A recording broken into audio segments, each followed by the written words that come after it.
Welcome to the sixth lesson in our Fundamental of Golf series. During this lesson, we're going to be talking about golf hinges. And this is actually the final lesson that actually gets you to the top of the golf swing.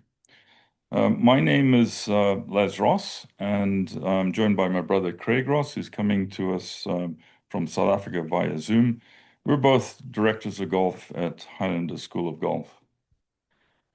The agenda for this lesson is, first of all, we'll talk about the importance of the hinge mechanics, and then Craig's going to take us through the wrist hinge technique. And then finally, Craig's just going to give a summary of some of the things that we've covered so far to get us to the point, which is really the top of the backswing.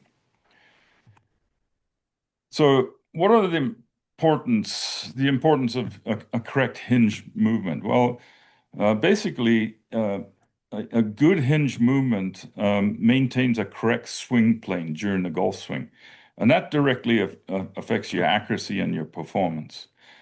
The hinging of the wrists also adds an additional energy storage for the swing. We talked about energy storage for the lower body and the upper body. The hinge on the hands is also an additional area where you create energy for the swing. And the proper hinge technique also allows you to generate club speed and distance. So now I'll turn it over to Craig, and he can take us through the wrist hinge technique. Thanks, Liz. Right. Top left-hand picture. Bearing in mind we've gone through 5 fundamentals to get to this position where the hands and arms are just past the trail knee. And bearing in mind in this position, you're going to be fairly light in your tension in your arms and your hands, which allows you to hinge the club upwards, as in the right-hand picture where your thumbs point to the sky, and this puts your shaft position into that 90-degree angle. And it's really that simple. You've done all the hard work up to this point. It's just hinging and breaking, what we call breaking the wrist to the top of the backswing, where you're again just thinking about the lead thumb pointing to the sky, and this places that shaft more or less parallel to your target line. And that, as I said, it's very, very simple if you get first 5 fundamentals correct. And just emphasizing that 90-degree wrist cock. There's a little device here that we show that can help you get to that position. And again, we offer this in our products page at highlanderschoolofgolf.com, but that'll help you trying to maintain that grip, that hinge position at 90 degrees. So that completes pretty much all the fundamentals for getting us to this point at the top of the backswing. So we thought that we should quickly summarize some of these just to remind you of what we covered so far. So I'll turn it back to you, Craig. Thanks, Liz. Like Liz says, we're just going to remind you of a couple of pointers. Like, for instance, simply aiming the club correctly, put your body in the correct position, nice free movement of the body, as well as obviously the path of the club through the golf ball. And then the grip, for instance, how important the grip is, how it interrelates with the hinges, for instance. It allows the hinges to work more freely because where your lead thumb is and that lead heel is on top of the club. So it allows you to break your hinges freely. And then obviously the posture and the balance in the knees and the feet.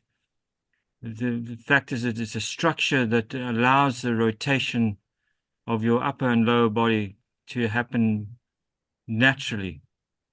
And in that process, your weight transfer happens naturally again because of that structure and because of that movement. And that weight goes into that trail foot, in the instep of that trail foot, which sets up your trail knee position. And also, as I mentioned, the trail hip position, where it's slightly higher than your lead lead hip. And then we talk about the arm structure. The arm structure in regards to just gently pushing the hands away from your body, keeping the lead arm naturally straight in that process. And where that trail elbow is pointing behind your heel line. All very, very important positions to get yourself into. And then one point we're going to be talking about, and that's the rhythm of the swing. The fact is, forgive me for being so direct. You don't hit the ball with your backswing. So take your time.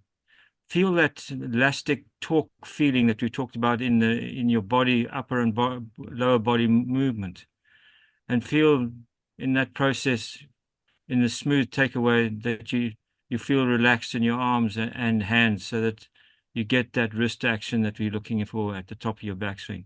So it sets you up, it sets up a platform for your trail leg, trail arm position for the downswing. And it's that simple.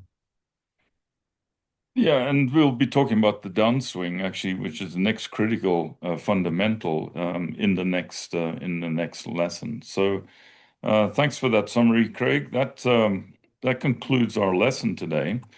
So we want to thank you for joining us. And if you're seeing this lesson for the first time and you want to catch up on the series, you can sign up for the lessons at highlanderschoolofgolf.com and just click on our lessons page. All of these fundamental lessons are free.